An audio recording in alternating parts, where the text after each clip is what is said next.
6 నెలల్లోనే చంద్రబాబు పాలనపై ప్రజల్లో తీవ్ర వ్యతిరేకత.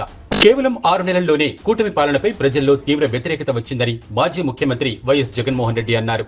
తాడేపల్లిలోని వైసీపీ కేంద్ర కార్యాలయంలో పార్టీకి సంబంధించి వివిధ స్థాయిల్లోని నాయకులతో జగన్ కీలక సమావేశం నిర్వహించారు. ఈ సందర్భంగా ఆయన మాట్లాడుతూ ప్రజల తరపున గళం విప్పాల్సిన సమయం వచ్చిందన్నారు. అనుకున్న దానికంటే ముందే ఆ సమయం వచ్చినట్టు జగన్ తెలిపారు. జిల్లా, నియోజకవర్గం, మండల స్థాయిల్లో 3 దశల్లో ఆందోళనలు నిర్వహించాలని ఆయన దిశానిర్దేశం చేశారు. ముఖ్యంగా జిల్లా అధ్యక్షుడు క్రియాశీలకంగా వ్యవహరించాల్సి ఉంటుందన్నారు.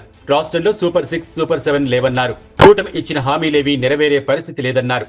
అందుకే ఎక్కడికక్కడ ప్రజలు నిలదీసే పరిస్థితి ఉత్పన్నమైనట్టు జగన్ చెప్పారు. చంద్రబాబు నాయుడుల భారతదేశంలోనే ఎవరు ఇంత బాధుడు సీఎం లేరన్నారు.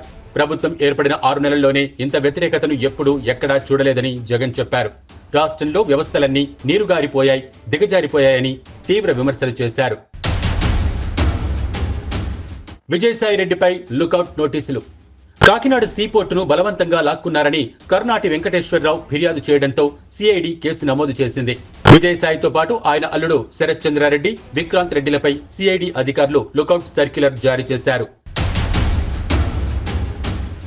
సీఎం చంద్రబాబుతో నాబార్డు చైర్మన్ భేటీ. నాబార్డు చైర్మన్ షాజీ కృష్ణన్ ఆంధ్రప్రదేశ్ ముఖ్యమంత్రి చంద్రబాబు నాయుడుతో భేటీ అయ్యారు. ఈ సందర్భంగా పలు అంశాలపై ఇరువురి మధ్య కీలక చర్చ జరిగింది.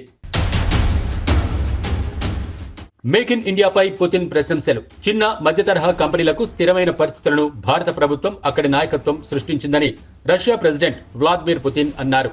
పీఎం నరేంద్ర మోదీ చేపట్టిన మేక్ ఇన్ ఇండియా బాగుందని ప్రశంసించారు.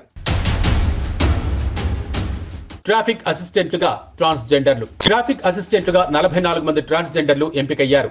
నిన్న హైదరాబాద్ గోషామహల్ మైదానంలో running, long jump, high jump, shot put లాంటి ఈవెంట్స్ నిర్వహించగా 58 మందిలో 44 మంది పాస్ అయ్యారు. వీరికి త్వరలో ట్రైనింగ్ ఇవ్వనున్నారు. అనంతరం సిగ్నల్స్ వద్ద ట్రాఫిక్ మానిటరింగ్ తో పాటు డ్రంక్ అండ్ డ్రైవ్ సేవలకు వినియోగించుకోనున్నారు.